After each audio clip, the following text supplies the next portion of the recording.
করি এবার নদীর ধারে অবিকল কুসুমের মতন দেখতেই একটা লাশ ভেসে উঠলো। হ্যাঁ বন্ধুরা, ভিডিওটা লাইক দিয়ে দেখতে থাকুন। যে মুহূর্তে কিনা হঠাৎ করে আয়ুষ কুসুমকে দেখার জন্য কুসুমের ঘরে যায় এবং সেখানে কুসুমকে দেখতে না পাওয়া মাত্র যখন কিনা আয়ুষ চিৎকার চেঁচামেচি শুরু করে দেয় এবং বলতে থাকে যে ঠাম্মি, ঈশান কোথায় গেল?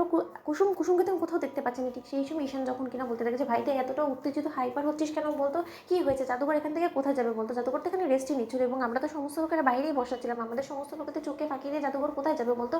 আমরা ভালো করে খোঁজ করি, দেখবি ঠিকই জাদুঘর মিলে যাবে। ঠিক সেই সময় হাজার আরও সময় এদিক ওদিক তন্ন তন্ন করে খোঁজার সত্ত্বেও যখন কিনা এক পর্যায়ে কুসুম লাপাত্তা হয়ে পড়ে এবং কুসুমকে কোথাও খুঁজে না পেয়ে যখন কিনা আয়ুষ সম্পূর্ণরূপে ঘাবড়ে যায় এবং আয়ুষ বলতে থাকে যে হ্যাঁ রে ঈশান, কোনো মতো আমি আবার কুসুমকে খইয়ে ফেললাম না তো? আমার ভালোবাসাটাকে আমি চিরকালের জন্য হারিয়ে ফেললাম না তো? ঠিক সেই সময় যখন কিনা কুসুমে ঠাম্মি কাঁদতে বসে যায় এবং শঙ্করকে বলতে থাকে যে ওরে শঙ্কর, মেয়েটাকে তো মৃত্যুর দিকে ঠেলেই দিয়েছিস তোরা, তোরা এত অপমান অসম্মান করেছিস মেয়েটাকে যে মেয়েটা হয়তো মৃত্যুর পথকেই বেছে নিয়েছে। দেখ কি হয়তো মেয়েটা আত্মহত্যা করার চেষ্টা না করলো, যদি কোনো সাংঘাতিক ঘটনা ঘটিয়ে ফেলে তখন কি হবে? ঠিক সেই সময় শঙ্কর যখন কিনা বলতে থাকে যে ও যদি মরার পথটাকেই বেছে নেয় তাহলে আমি বলবো যে ভালো হবে, বাবা হয়ে আমি অন্তত একটু মুক্তি পাবো। ওর মতো নির্লজ্জ বেহায় তুচ্ছরিত্র মেয়ের হাত থেকে ওর শেষকৃত্য সম্পন্ন করে আমিও হয়তো বা বিষ খেয়ে মরে যাবো। একদম একবারের জন্য পরিবারটা শেষ হয়ে যাবে, কারণ আমি তো সমাজে মুখ তুলে তাকাতে পারবো না, কারো চোখে চোখ রেখে কথা বলতে পারবো না, সম্মান নিয়ে বাঁচতে পারবো না, তাই না?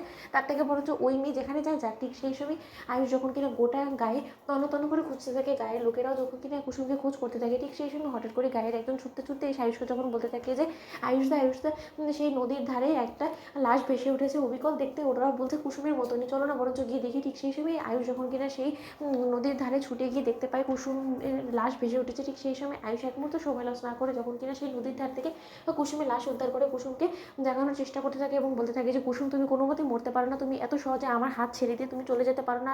আমরা জন্ম জন্মান্তরের জন্য অগ্নিকে সাক্ষী করে বিয়ে করেছি এবং তুমি আমার সঙ্গে দুদিনও গেল না, তুমি সংসার না করে তুমি পৃথিবী ছেড়ে চলে যাবে, সেটা কী করে হতে পারে কুসুম? আমাদের ভালোবাসা অসম্পূর্ণ থাকতে পারে না কুসুম।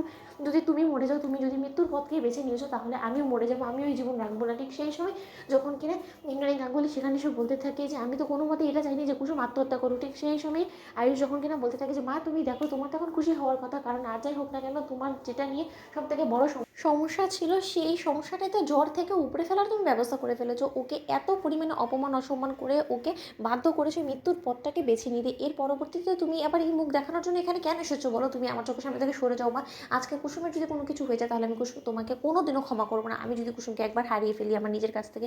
ঠিক সেই সময় ঈশান তখন কিনা বলতে থাকে যে ভাইটা এখন ঝগড়াঝাটি করার সময় নয়, আমাদেরকে জাদুঘরকেও বাঁচাতে হবে এবং তার জন্য এক মুহূর্ত সময় লস না করে ওকে যত শীঘ্র সম্ভব হসপিটালে নিয়ে যেতে হবে, কাছে দাঁড়িয়ে যেখানে হাসপাতাল পাবো সেখানে নিয়ে ওর যথেষ্ট পরিমাণে ট্রিটমেন্ট করানোর ব্যবস্থা করতে হবে। তো বন্ধুরা লাইক কমেন্ট শেয়ার করে সাবস্ক্রাইব করতে ভুলো না।